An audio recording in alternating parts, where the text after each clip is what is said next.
buenas noches, amigos, y bienvenidos a una edición más de Enfoque. Hace concretamente casi un mes, el pasado 15 de noviembre, el Papa Francisco recibía en Roma a la Asociación Internacional de Derecho Penal.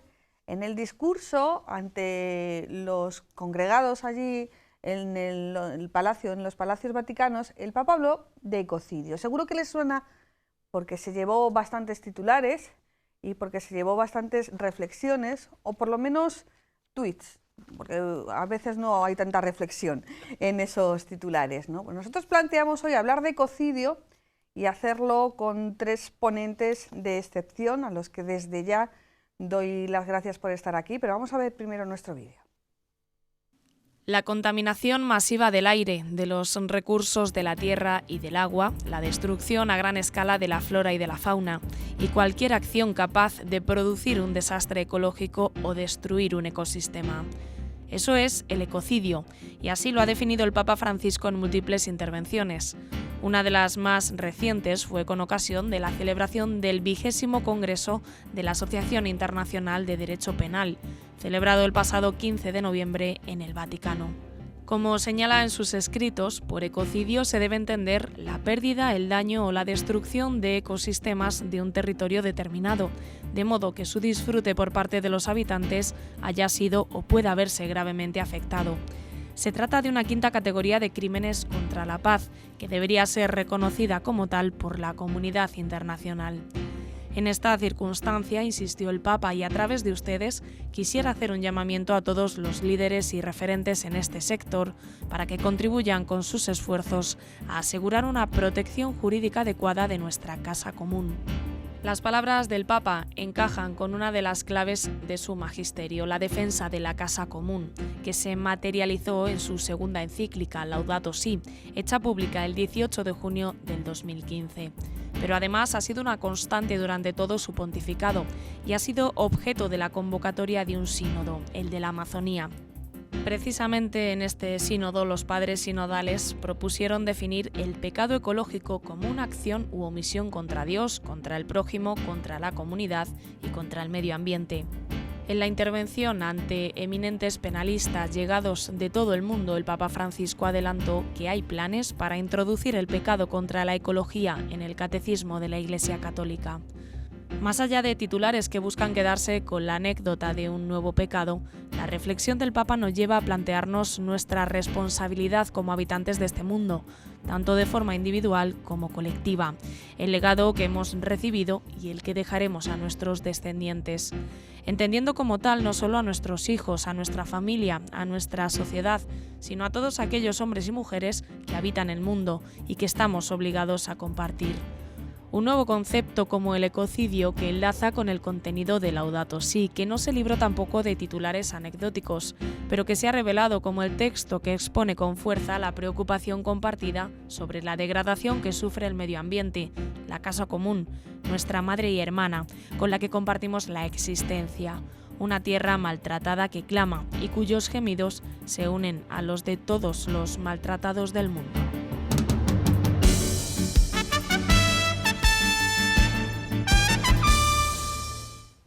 Pues con esa bella imagen de nuestro planeta azul, ahora le preguntaré yo a nuestros invitados hoy de si nuestro planeta sigue siendo azul, porque verde yo creo que ya no lo es tanto. Vamos a comenzar a presentar a nuestros invitados. Don Luis Arroyo, buenas noches. Muy buenas. Usted es el culpable de que estemos aquí. Bueno, hablando de haber esto, culpable sería porque su yo estoy aquí santidad, el Papa, veces. no yo, pero porque si no llega a intervenir el Papa, que es la ventaja de que intervenga el Papa, seguramente no sería tanta la noticia, ¿no? Sería algo más, pero bueno, sin duda que el Papa haya tomado este asunto en sus manos es muy relevante. Bueno, pues vamos a explicarlo. Una conversación que tuvimos por otro tema, ciertamente completamente diferente, nos llevó a decir, oye, que te tengo que comentar, ¿qué tal? Y los deseos de Luis fueron órdenes para nosotros, y aquí tenemos a este plantel de excelentes ponentes. Que no se me enfaden aquellos colaboradores que nos ven habitualmente y a mí no me llama nunca excelente, la próxima vez te lo llamo cuando vengas. Santiago Sardinero, profesor de botánica de la Facultad de Ciencias Ambientales. Buenas noches. Buenas noches. Bienvenido a nuestra casa. Muchas y gracias. Esperemos que se encuentre cómodo. Comodísimo. y don Francisco César García Magán, vicario general de la Archidiócesis de Toledo. Buenas noches. Buenas noches, Ana, una vez más.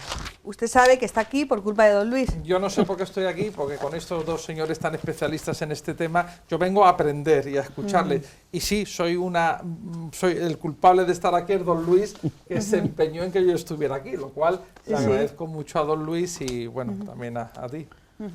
Bueno, cuando no sé si tenéis un recuerdo en vuestra mente cuando visteis aquello de ecocidio. Los periodistas muchas veces nos quedamos con cuando saltó el primer titular de esto, donde estábamos aquel día que pasó aquello. Y yo sí que recuerdo, en torno a esto del ecocidio, pues que tuvo su repercusión en los medios de comunicación, porque este Papa es lo que tiene, que da muchos titulares, pero muchas veces los periodistas nos quedamos precisamente en el titular. El término está muy bien cogido, aunque en un artículo que se publicó justo hace una semana, firmado por don Luis Arroyo en El País, ya se hablaba de Olof Palme, que fue el primero que introdujo este término, ecocidio. ¿No es así, don Luis? Efectivamente.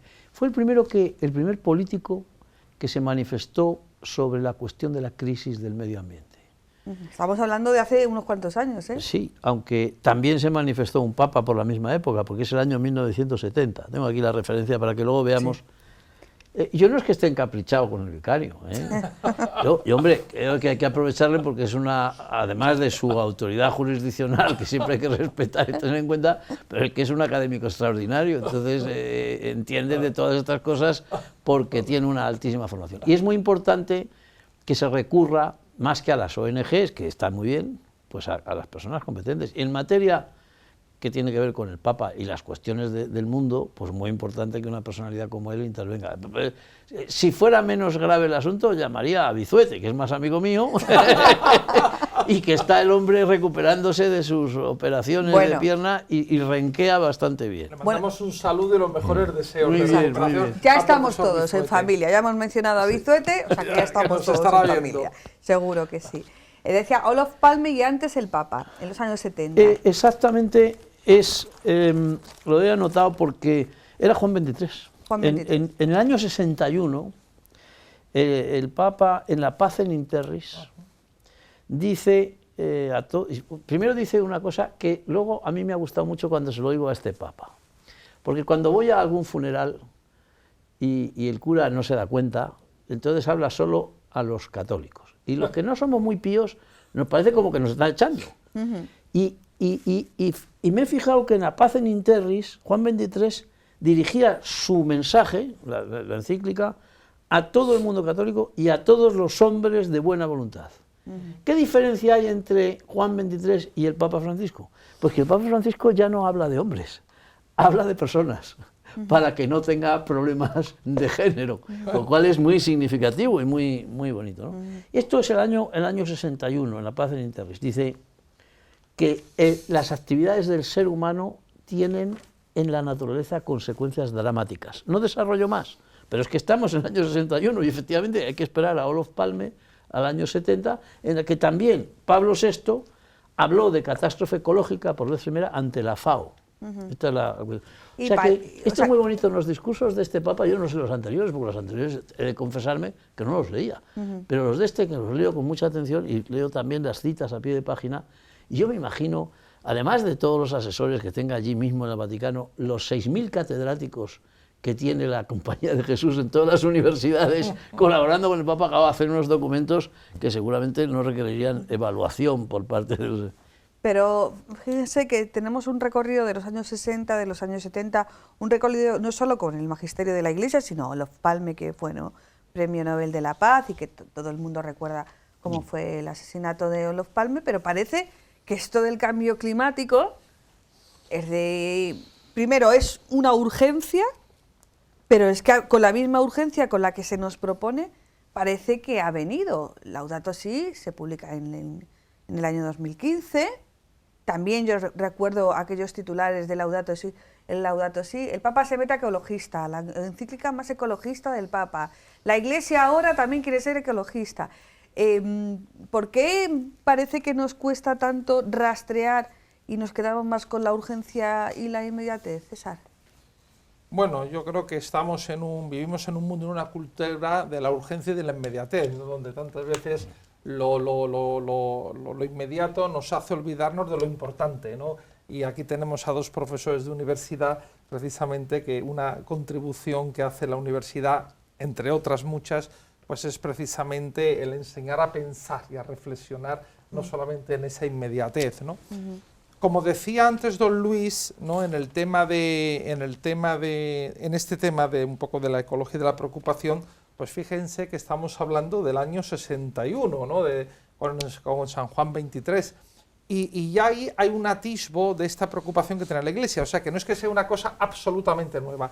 La novedad, yo creo, del Papa Francisco es que representa, Laudato Si, representa un punto miliar, una piedra miliar, en lo que es, en el sentido amplio, la doctrina social de la Iglesia. O sea, me explico, ¿no?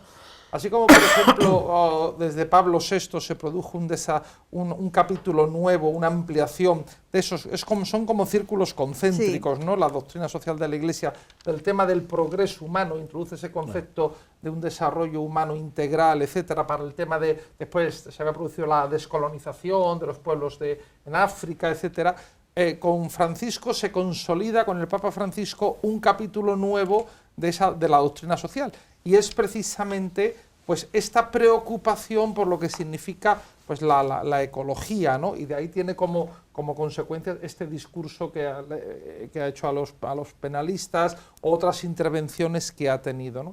Y además es un capítulo nuevo de la doctrina social de la Iglesia, como una ampliación que se inscribe también en ese ámbito. Ha citado don Luis Pacem in Terris, que es donde el Papa hace mención, que es fundamental para el tema de la paz, también como otro capítulo nuevo de derechos humanos, ¿no? De derechos humanos. Y el Papa abre este nuevo círculo, además con un interés especial, ¿no? Y también lo apuntaba antes don Luis, que es con un diálogo no solamente interreligioso, sino con un diálogo incluso para no creyentes. Porque en este punto, como en muchos otros, ¿no? El tema de la paz, el tema del desarrollo, y de la preocupación por la casa común, como él dice, sobre el cuidado de la casa común, como pone de subtítulo de la creación, yo creo que es un ámbito donde creyentes y no creyentes, las personas, hombres, mujeres, tenemos que tener un compromiso, o podemos tener un compromiso común y un diálogo activo, me parece. Profesor Sardinero, ¿a usted le sorprendió la publicación de Laudato Si o estas declaraciones de ecocidio en su ámbito de investigación, en su ámbito profesional?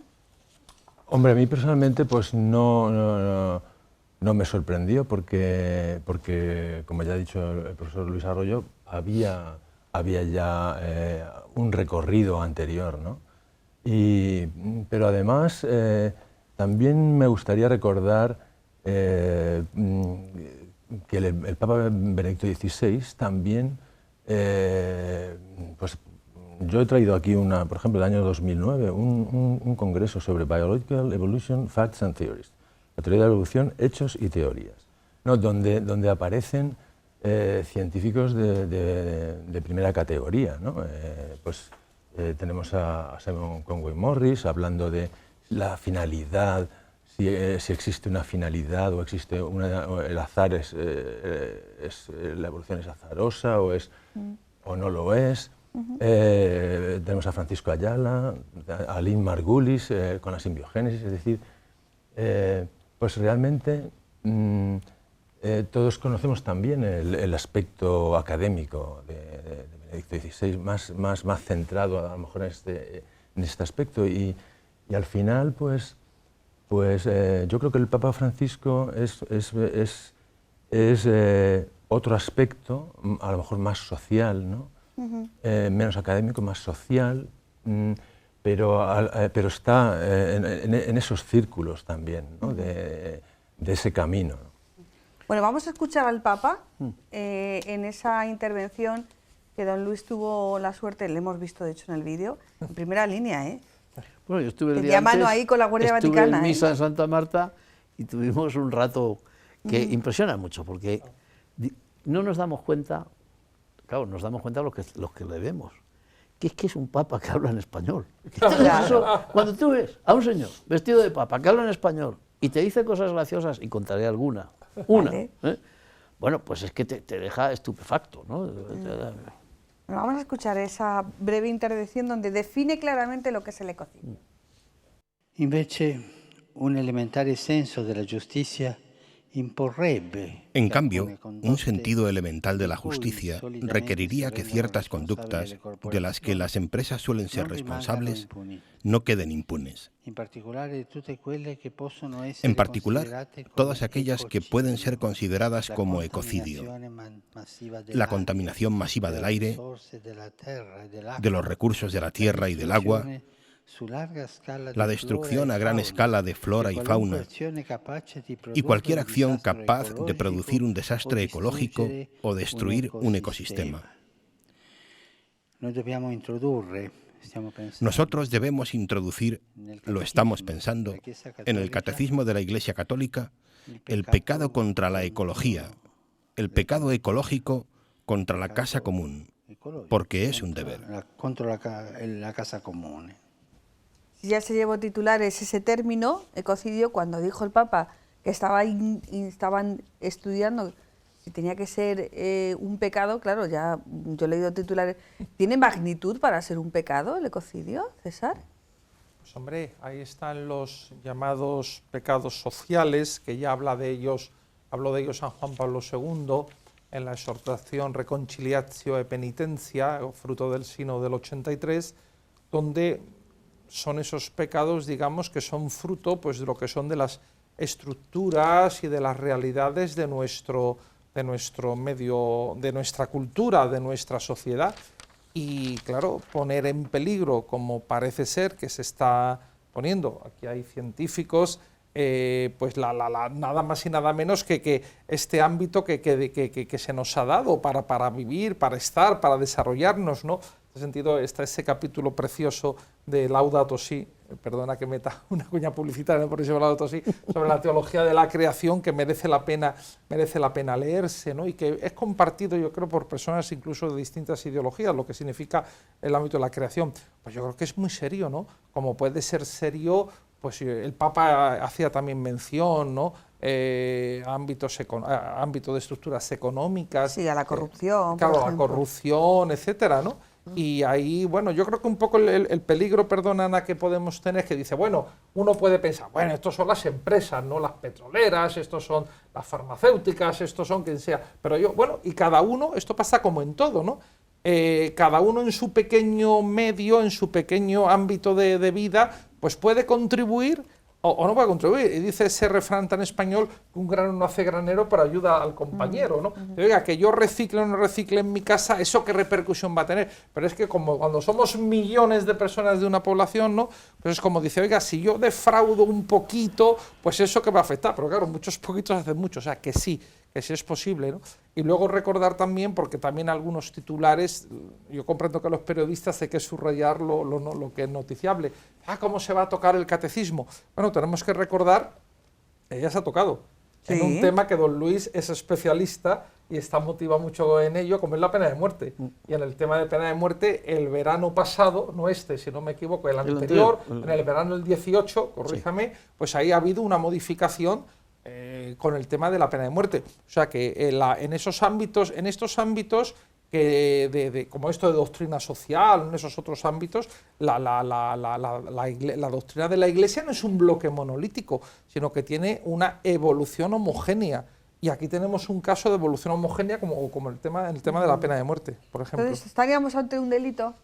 Yo creo que en eso es que estamos. Fíjate, otra cosa es que nadie nos queramos acusar de ese delito. Sí. No, pero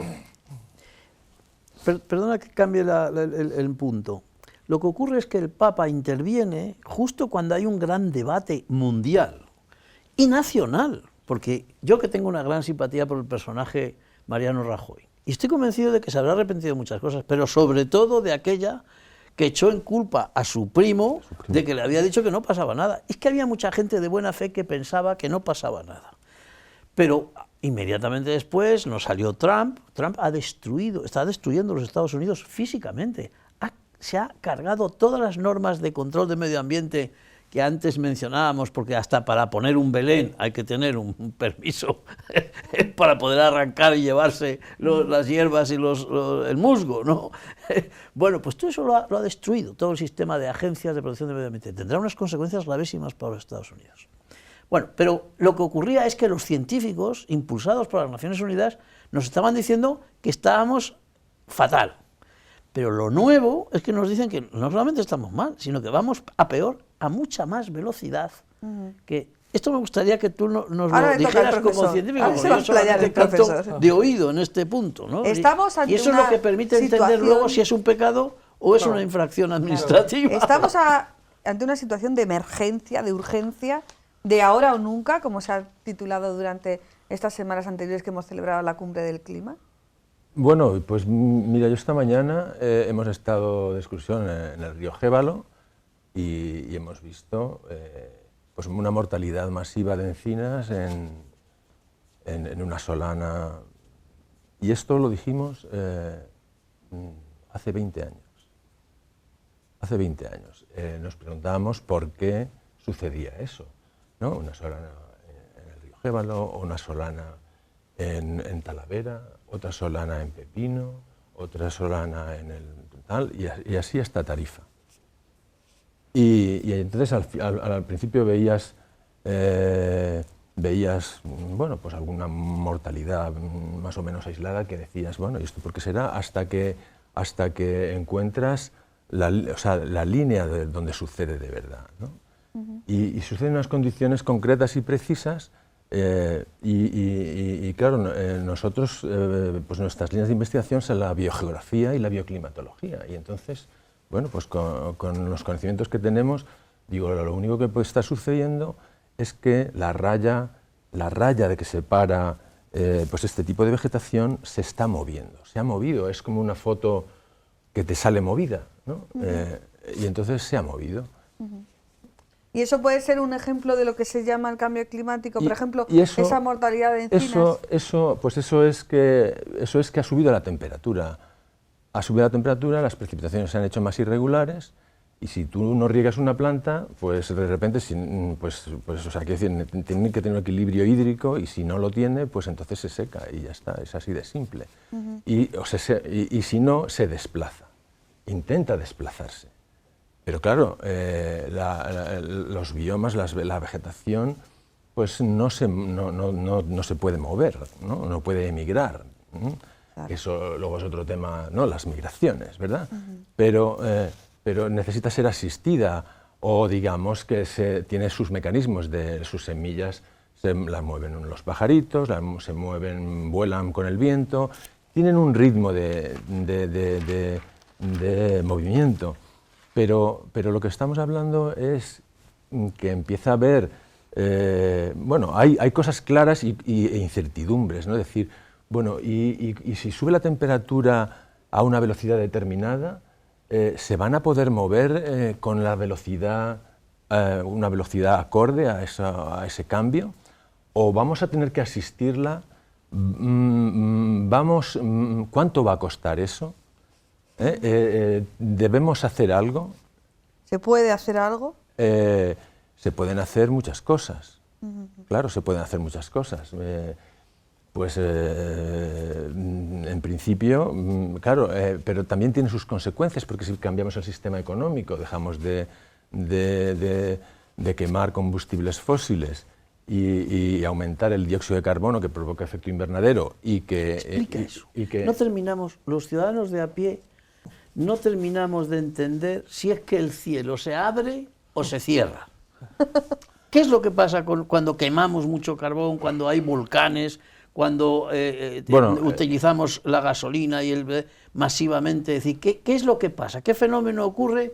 ¿Qué ocurre? ¿Qué se pone encima? Bueno, el dióxido de carbono es un carbono con dos oxígenos. Entonces los enlaces pues vibran con una determinada frecuencia. Entonces cuando el Sol calienta la Tierra también emite esa radiación de vuelta, y entonces si no hubiera nada, entonces esa radiación se perdería de nuevo en la atmósfera, pero pero al haber CO2, al haber agua, al haber algo que empieza a vibrar, pues esa energía se mantiene ahí y entonces eso es el efecto invernadero. O sea, se podría decir, por un no especialista, porque yo sé que los especialistas nos gusta, que como consecuencia de esa economía, que el Papa le pone un nombre, que es la economía del descarte, es decir, les da igual lo que pasa con el medio y les da igual lo que pasa con las personas. Se está produciendo una especie de boina que impide que el calor se vaya y por lo tanto hace que se eleve la temperatura, porque esto yo antes pensaba en los agujeros de ozono y era otra cosa exactamente, distinta. No, es exactamente eso. Entonces, si eso sucede, pues bueno, la fotosíntesis necesitamos dióxido de carbono, es decir, las plantas toman dióxido de carbono de la atmósfera, CO2, toman agua por las raíces y necesitan luz para que funcione. Y entonces transforman el carbono inorgánico, el dióxido de carbono, lo transforman en carbono orgánico, es decir, en tejidos vegetales que después pasan a las cadenas tróficas. Entonces, bueno, pues si tenemos más CO2, pues estupendo, ¿no? Porque tenemos más CO2, luego las plantas pueden ser... Y esto es así si tuviéramos... Bueno, también tenemos luz, ¿verdad? Pero ¿y el agua? ¿Qué pasa con el agua? Porque si tuviéramos agua, pues entonces estaríamos en el paraíso. Pero si estamos en un clima mediterráneo donde tenemos 4 meses de sequía, o 2 meses de sequía, 3 meses de sequía, 4 meses de sequía o más, entonces tenemos el agua restringida. ¿Y qué pasa cuando sube la temperatura? Pues que el agua se evapora. Se evapora antes y entonces necesitamos más agua para obtener el mismo equilibrio hídrico. Pero además es todavía peor, porque si sube la temperatura, entonces las plantas paran cuando no tienen las condiciones idóneas. Entonces, si sube la temperatura, pues no paran, o sea, porque si hace frío... Eso pasa en mi jardín, claro. Que no paran, están todo el día floreando claro. y se van a volver locos. Claro, y entonces si tú las riegas, pues ellas están felices. Pero si resulta que la temperatura sube y su periodo de actividad vegetativa se alarga, que es lo que está pasando, porque lo que ha subido fundamentalmente ha sido la temperatura media de las mínimas. La temperatura media de las mínimas es lo que ha subido. Y además está habiendo más frecuencias de olas de calor, ¿no? Y además ha aumentado la irregularidad pluviométrica, es decir, que de repente hay inundaciones y de repente hay 2 años seguidos sin lluvia. Y ese es el problema. Cuando tenemos un año sin lluvia y otro año sin lluvia después, entonces resulta que encima la temperatura ha subido, apenas tenemos invierno, estamos en diciembre, ¿y cuántas heladas ha habido en Toledo? Ninguna todavía. ¿Y entonces cuándo va a helar? Pues el día 25. Es el día que va a helar y ya está, y un poquito más. Entonces el otoño se alarga, el invierno empieza después y la primavera empieza antes. Y entonces las plantas están funcionando. ¿Pero qué conseguimos si están funcionando y no tenemos agua? Pues lo único que conseguimos es tenerlas fastidiadas más tiempo. Y entonces, claro, pues dicen, pues yo me borro de aquí porque esto no. Y entonces empieza a haber pues intentos de migrar, en este caso, o migras hacia el norte o desapareces, y entonces lo que hacen es desaparecer. Sí, yo creo que más o menos... Esto está muy bien, esto sí. Tengo que decir que no es fácil encontrar una explicación sin salir... Que se comprenda, ¿no? Sí. O sea, tenemos unas condiciones climatológicas de aumento de la temperatura, de escasez de precipitaciones o alteración de las precipitaciones, claro, porque cuando llueve, llevamos una temporada que cuando llueve, llueve bien. Ojo que no nos vamos a meter con los desastres que provocan las lluvias, porque muchos de esos desastres son provocados por el hombre, por la inacción o por la mala acción del hombre. Me estoy refiriendo a todas esas riadas que se llevan casas por delante, que se llevan playas y tal, que eso, además en ambientales, lo estudiáis muy requete bien y dice, bueno, lo que usted no puede hacer es construir en una rambla o construir a nivel del mar. Se ha llevado la casa por delante, lo siento mucho, pero es que no nos vamos a meter en cosas eso, pero o sea, se puede decir que hay una situación de urgencia climática. Ante esa situación de urgencia climática, ¿podemos hacer algo? ¿Se puede hacer algo? ¿O el exceso de mensajes urgentes, de mensajes catastróficos, mensajes alarmistas, puede provocar, al contrario, el efecto contrario justo en la población, que va desde los negacionistas, el primo de Rajoy... Que el pobre no negaba nada. Ya habrá evolucionado, seguramente. Habrá evolucionado como las plantas. Que va desde los negacionistas hasta los catastrofistas que dicen, bueno, si total, el mundo se va a acabar, pues nosotros ¿para qué vamos a hacer nada? Pues seguimos con lo nuestro y ya está. ¿Se puede hacer algo, profesor? Pues hombre, de momento nosotros podemos trabajar en la disminución de las emisiones de gases de efecto invernadero, ¿no? Lo que pasa es que ¿qué sucede si tenemos un vehículo o varios que emiten CO2 a la atmósfera? Pues cambiamos todos de coche. Nos vamos a cambiar, tendremos que cambiar todos de coche, y eso nos afecta a nosotros, afecta al señor que nos pone gasolina, afecta a todo un sistema económico que también tiene que cambiar. Y ese yo creo que es el problema, porque hoy en día yo creo que la tecnología está ahí toda, ¿no? Tú entras en Google, ¿no? Y preguntas o en YouTube, ¿no? Y preguntas por el coche de la marca tal de hidrógeno, y tienen un coche de hidrógeno, y tienen coches eléctricos, o sea que yo creo que la tecnología está ahí. A lo mejor hay que trabajar un poco más en que las pilas eléctricas duren más, y puedes hacer 100 kilómetros, 200 kilómetros, 600 kilómetros. Yo no soy un experto en esto, pero vamos, yo por lo que puedo ver por ahí, vamos, para andar por aquí por casa, para ir al trabajo, para volver, para hacerte el trayecto diario, eso yo creo que hoy en día no hay demasiado problema. Entonces, bueno...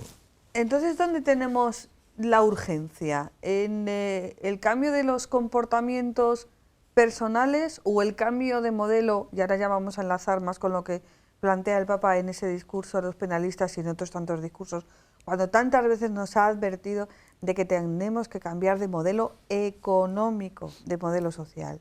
Yo creo que está ahí más la clave. Sí, el Papa ya lo dice en Evangelii Gaudium, ¿no? En su primera, que es como su hoja de ruta, es su documento programático. Sí. Es su hoja de ruta. A mí me impresionó mucho. Sí, ¿no? es como su GPS que nos encendió para la Iglesia en su pontificado, y a él ya lo dice, ¿no? Todo, y lo recoge la idea en el discurso, que antes lo comentaba con don Luis antes de empezar el programa, que es magnífico ese discurso, no solamente por este punto del ecocidio, sino por todo ahí hace una reflexión sobre el derecho penal que es muy de fondo, con temas muy interesantes que antes estábamos un poco comentando. Bueno, pues digo, él allí habla de esa cultura del descarte, de esa cultura, bueno, y de esa irresponsabilidad, ¿no? En este tema yo creo que un problema serio a nivel global, porque hoy para bien o para mal las cosas se han globalizado, ¿no? Se han globalizado la facilidad de comunicaciones, se han globalizado la facilidad de transporte, lo cual está muy bien. También hay otras cosas que se han globalizado pues para mal, porque evidentemente ya lo que hace uno en su país, una nube tóxica o el efecto invernadero, no conoce las fronteras tantas veces artificiales que hemos trazado los hombres, ¿no? Sobre un mapa, pero ni siquiera las naturales, porque llega una montaña, llega un río y eso lo traspasa, ¿no? Con lo cual estamos, yo creo que hoy en muchos aspectos en esa aldea global también que dice el Papa. Y ahí lamentablemente, ¿no? En esta hay dos perspectivas, si me permites, Ana, de un carácter social, ¿no? Una, que a lo mejor los que son más actores en este problema global son los que se desentienden más o los que menos se implican. Antes citaba don Luis el caso de Estados Unidos, pero ahí puede estar el caso de China, aunque parece ser que está dando pasos en otra dirección. Es que se están ahogando. Claro, o el caso Cuando no pueden respirar en sus propias ciudades, se dan cuenta de que el asunto es serio. O el caso de India, o el caso de otras economías emergentes, pienso en la macrociudad de Ciudad de México, o otras grandes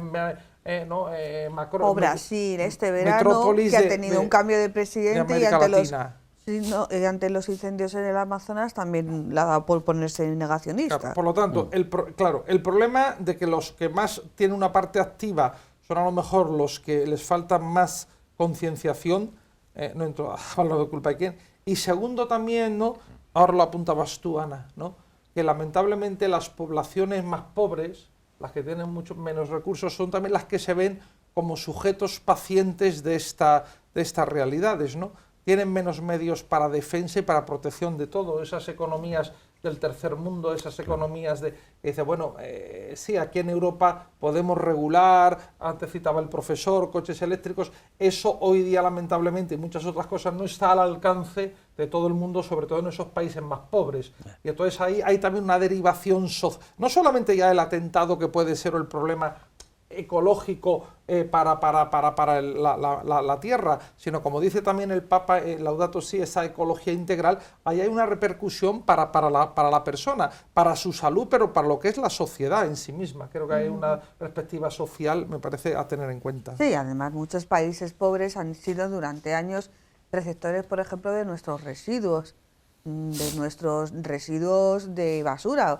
Barcos cargados con contenedores y contenedores de basura eran mandados a los países más pobres a cambio de un dinero. En la última cumbre se negoció económicamente que determinados países podían contaminar más a cambio de ceder esos derechos a los países más pobres. O sea que se negoció por dinero cuánto puedo contaminar. Es dinero, es la economía más fuerte, más pujante, que no es una economía solamente de los estados, sino que es una economía de las grandes multinacionales que ataca y abusa de los países más pobres. Pero en esos países que efectivamente, que ellos compran por ese dinero, ¿hasta qué punto, yo me pregunto, hasta qué punto es lícito negociar, comprar, vender la salud de esas poblaciones y la realidad ambiental de esos países, ¿no? Es decir, sí, lo permite la ley, lo permite la norma, pero claro, ¿hasta qué punto es ético, no? Doy un paso más, no sé, Yo a mis alumnos les diré al curso que viene, que tenemos los delitos contra el medio ambiente, que la intervención del Papa... Primero que se los tomen en serio. Claro. Porque eso lo comentábamos antes el profesor y yo. No vale creer en el Papa y no leer la encíclica Laudato Si. Eso no vale, eso no vale. Y los que no creen en el Papa también tienen que leerla, porque lo que el Papa plantea es una necesidad mundial, para todos. Y además dice eso mismo que estáis hablando, dice, oiga, es que además, pues los que están bien arreglados, pues se arreglan siempre con lo que sea, pero los pobres lo van a pasar fatal. Bueno, entonces esa es una llamada. ¿Y a qué llama? A una gobernanza mundial. ¿Y eso en qué se traduce? Pues que ya está bien de negacionismos, que ya... Yo creo que el que niega esto del medio ambiente como otras cosas es un ordinario. Y tenemos que saberlo y decírselo. Y tenemos la autoridad, unos del Papa, otros de los científicos, el panel. Nosotros tenemos en la Facultad de Medio Ambiente de Toledo, tenemos 2 miembros fundadores del panel de Naciones Unidas, o sea, los sabios. Tampoco son tan sabios, pero que son los más sabios, ¿no? Ni son solo ellos. Pero que yo recuerdo cuando un día me llamaron del gobierno de la Junta para ver quién teníamos que opinar. Digo, no, tenemos que opinar, no, el que crea la información está aquí, ¿no?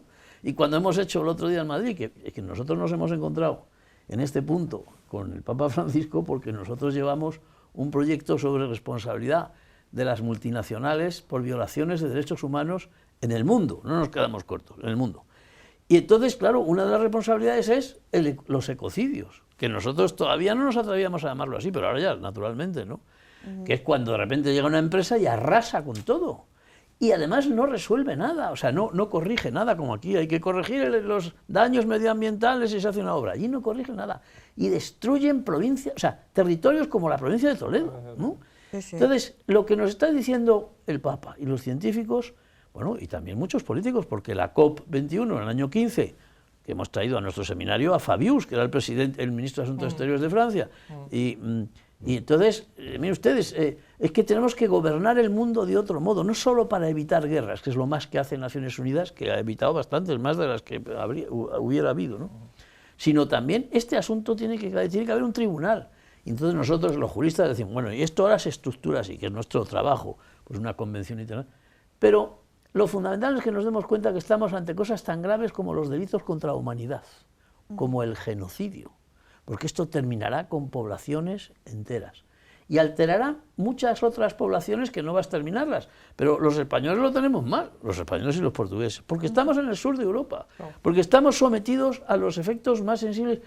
En París hacía frío la semana pasada, hacía frío de sacar el abrigo de piel. Aquí, ¿cuándo habéis visto un abrigo de piel en los últimos años? Primero, los que no lo tienen no se lo pueden poner, pero es que los que lo tienen no lo sacan del armario porque no hace frío.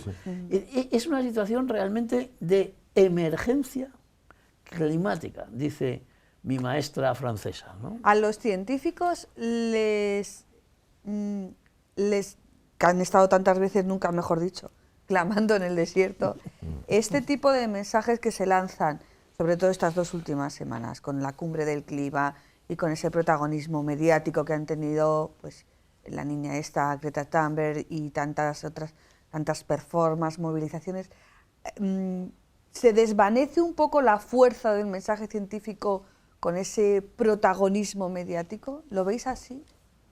Bueno, pues también es un poco cuestión de opiniones, ¿no? Hay a quien le gusta más, a quien le puede gustar menos, ¿no? Esa, digamos, no sé cómo llamarlo. Una especie de espectáculo, de política espectáculo. De performance, ¿no? Sí, performance. O algo así, ¿no? Bueno, eso te puede gustar más o menos. Sí que puedes ir a una reunión y salir un poco con la sensación de que se habla bla bla bla, ¿no? Mucho, que si se utilizan algunas palabras, ¿no? Que ya vienen siendo estándar, ¿no? Si la economía baja en carbono, que si las emisiones cero, que si... Sí, tal. lugares entonces, comunes. Y entonces te haces una ristra de palabras y las encadenas y puedes hacer frases y estar hablando 2 o 3 minutos y luego la otra persona pues vuelve otra vez. Y a veces he sentido eso un poco, ¿no?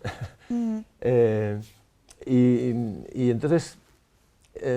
y falta también otra cosa, que es entender un poco la funcionalidad al final la funcionalidad de los ecosistemas, es decir, pues estamos hablando de seres vivos que forman estructuras, que tienen una composición de especies más o menos concreta en un ámbito biogeográfico y climático, y que hacen funciones ecológicas. Y que dentro de esas funciones ecológicas están lo que se ha venido a llamar servicios ecosistémicos, que también es otra palabra, ¿no? Que se suele utilizar, pues es, digamos, las utilidades que, digamos, el ser humano obtiene de eso, ¿no? Y no hay que olvidar que todas esas utilidades, o por encima de todo eso, hay una funcionalidad que es la funcionalidad evolutiva, es decir, y volvemos otra vez a la capacidad de migración y a la capacidad de respuesta y a la capacidad, y para un cristiano, la creación está formada por seres vivos que han evolucionado desde hace 3.500 millones de años. Y entonces, y seguirán haciéndolo, es decir, digamos que la creación está viva, está evolucionando, está adaptándose. Y entonces, si cambiamos las reglas del juego, pues evidentemente, ¿cuántos van a ser los daños? Si vamos a tener las velocidades que hablábamos antes, suficientes para adaptarse, si resulta que van a poder migrar o no van a poder migrar, si resulta que van a poder adaptarse o no adaptarse en función de la compartición de sus genomas con especies más o menos próximas. No sé, en los años 80 resulta que el Homo sapiens había asesinado al Homo neanderthalensis, ¿no? Lo habíamos matado porque éramos más altos, más guapos y más adaptados, y entonces estos pobres eran estaban menos evolucionados y nosotros más adaptados y nos los cargamos.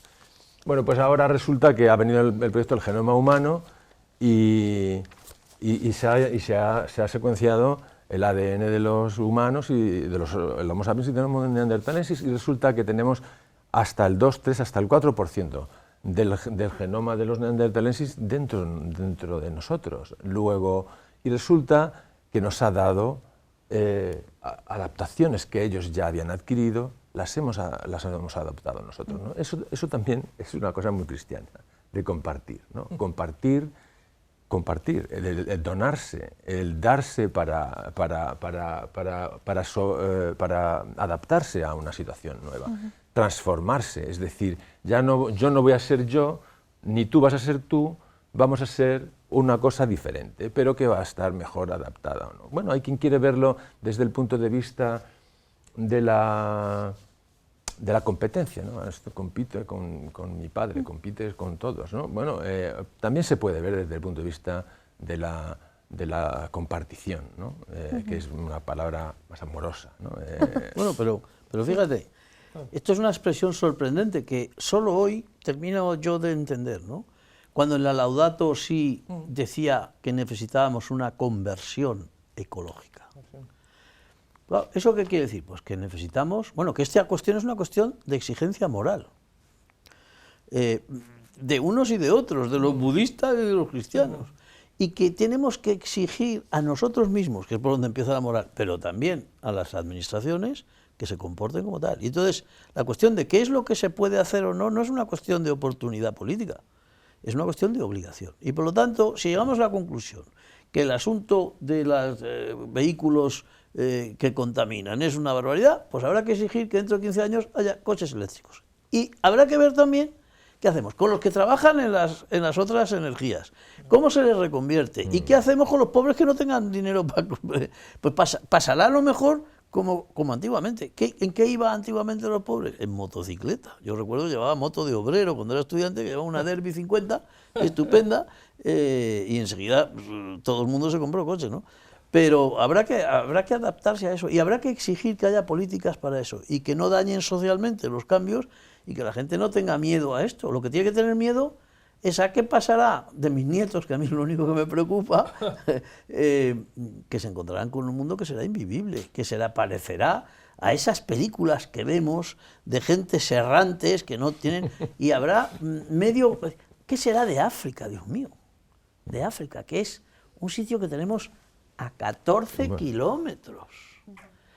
Y el Sahel, donde reina tan solo la barbarie de los yihadistas estos, ¿no? En mi primera sesión en la Academia de Ciencias Morales y Políticas, que hay que decirlo para que se sepa, escuchamos a un personaje, un teniente general francés, que explicaba los problemas que tenía el ejército francés en las misiones en el exterior. ¿Y por qué? Claro, tienen 5.000 soldados en el Sahel. Y dice, y ahora les ha dicho Macron, dice, si no pedís que estemos, nos vamos.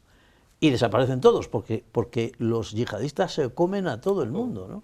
Y África es un polvorín terrible para ellos mismos, pero para nosotros también. Esa gente que viene aquí, si en la última patera venían más mujeres embarazadas que sin embarazar, ¿por qué? Huyen del terror de la miseria, que va a más, porque no hay... Y para la miseria y para la desesperación y el terror, y cuando uno no tiene nada que perder, no le para ninguna valla, ni ningún muro, ¿eh? Ni ningún muro. Bueno, nos hemos quedado prácticamente sin tiempo, pero a mí me quedan un par de cosas. Tenemos que poner cada uno de nuestra parte, y como decía el profesor Sardinero antes de entrar, nos lo tenemos que creer. O sea, creer que los delitos ecológicos hay que penarlos, hay que castigarlos, y que creer que, por ejemplo, los graduados en ciencias ambientales tienen su lugar y están suficientemente preparados para desarrollar su trabajo en el mercado laboral, ¿no, profesor? Eche un cable a sus alumnos. Hombre, por supuesto. Yo creo que tenemos una labor que es la de transformar al menos la sociedad en la que vivimos. Es decir, no nos lo creemos. Y por tanto, pues estamos en Toledo. Suelo decir pues, que Argés tenía 600 habitantes en el año 1900 y hoy tiene 7.000, creo, 7.000, 8.000. Sí. Lo mismo pasa con Vargas, pasa con Olías del Rey, pasa con tal. O vayas a la Sagra, como el claro. Y todo el mundo está interesado por la biodiversidad. Oh, ¿cuánto nos interesa la biodiversiddad?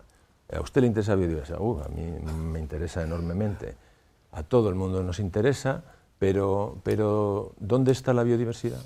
¿Dónde está? En nuestro entorno cercano. ¿Dónde está? ¿Quiénes son? Y son 3 preguntas. ¿Dónde está? ¿Quiénes son?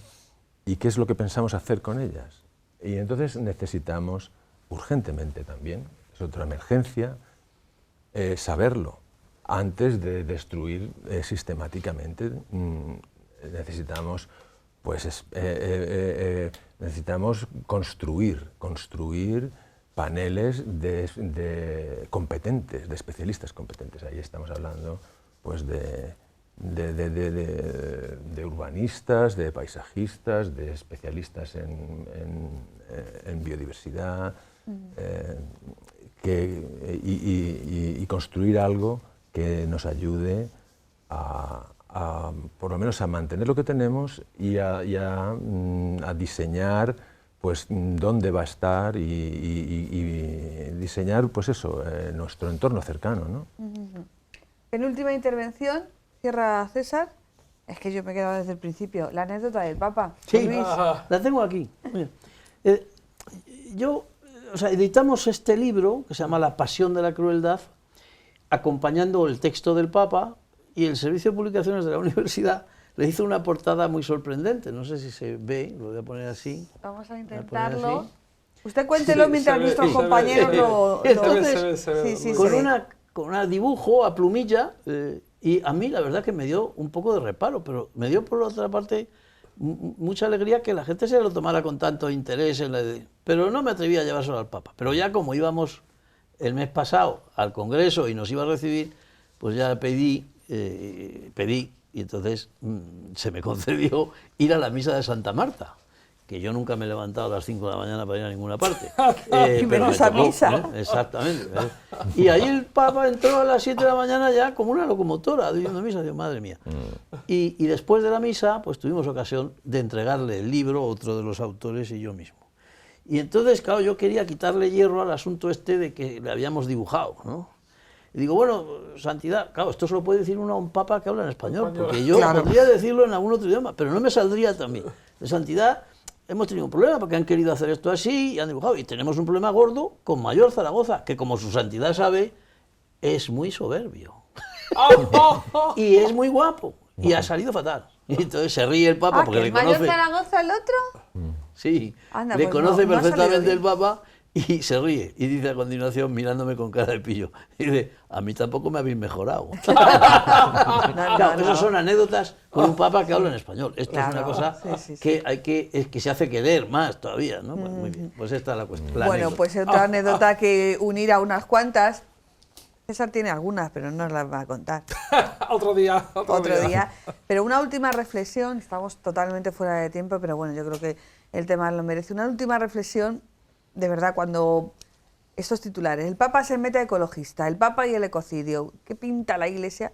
Yo creo que hay que trascender un poco de esa animadversión a todo lo que lleva una cruz delante, a todo lo que venga de la Iglesia y decir, oye, cuidado, que esto va para todos y que la casa común, la naturaleza no entiende de creyentes y no creyentes, ¿no? Por supuesto, pero fíjate, voy a ser un poco políticamente incorrecto. Ya sabía yo. En esta casa, no había hecho en nunca, esta casa, no había hecho ninguna. Normalmente lo hacen todos los programas. En esta casa yo, sí. Por una parte esos son prejuicios, ¿no? Claro, porque evidentemente, pues como decía el otro, ¿no? La verdad, la diga quien la diga.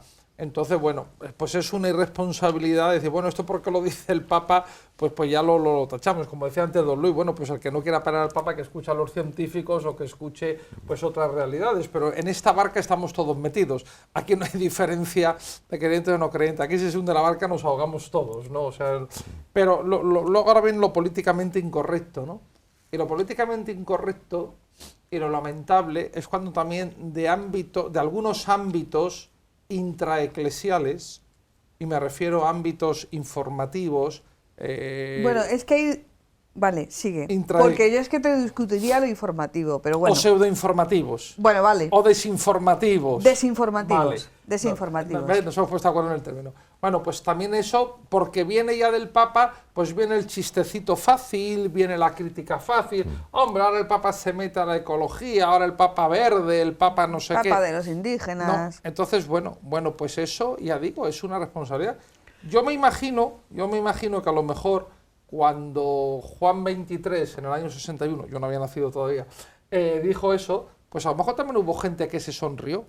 pues como también hubo gente que cuando Juan Pablo II, pues yo qué sé, escribió sus encíclicas sociales, Laborem Exercens Sollicitudo Rei Socialis, Centesimus Annus, y habló de posibles peligros de lo que eran las políticas de trabajo y el mercado laboral. Ya lo anunció después de la caída del muro, y el Papa dijo: ojo, que el hecho de que haya caído el comunismo no significa que todo el capitalismo sea bueno. Dijo, bueno, claro, es que como viene del ámbito comunista, está tocado en su... Es decir, ¿no? Entonces, que ahí, pues, eso es también... Lo otro es injusto, pero esta otra crítica yo creo que es injusta y lamentable también. Y bueno, y se lo dice una autoridad, bueno, no. Ahora lo digo con toda la seriedad del mundo, alguien como don César García Magán, que es una autoridad, no solamente orgánicamente en la diócesis de Toledo, sino por su capacidad intelectual, y cuando hablamos de medios de comunicación, aunque todavía no ha estudiado el periodismo, pero yo no lo descarto, sabe mucho de lo que son los medios y tal, y haciendo ese último enfoque, pues tienes toda la razón. Y yo te lo agradezco que lo digas, porque esas son cosas que yo todavía no puedo decir, por lo menos en este ámbito. No por nada, sino porque no me veo con la fuerza y la autoridad para decirlas. Muchísimas gracias a los tres, a don Luis, a don Santiago, a don César, por hablar de ecocidio y por acercarnos a una realidad que tenemos que trascender más allá de dónde venga, y bueno, intentar mirar a nuestro alrededor y ver que algo nos ha pasado. Y un último inciso. Profesor Sardinero, biodiversidad. Nos vamos ahora a echar una miradita al Tajo, si quiere. Muy bien. Esa es otra, ¿no? Eso es otro capítulo. Muchísimas gracias a los tres y a todos ustedes. Hasta la semana que viene. Buenas noches.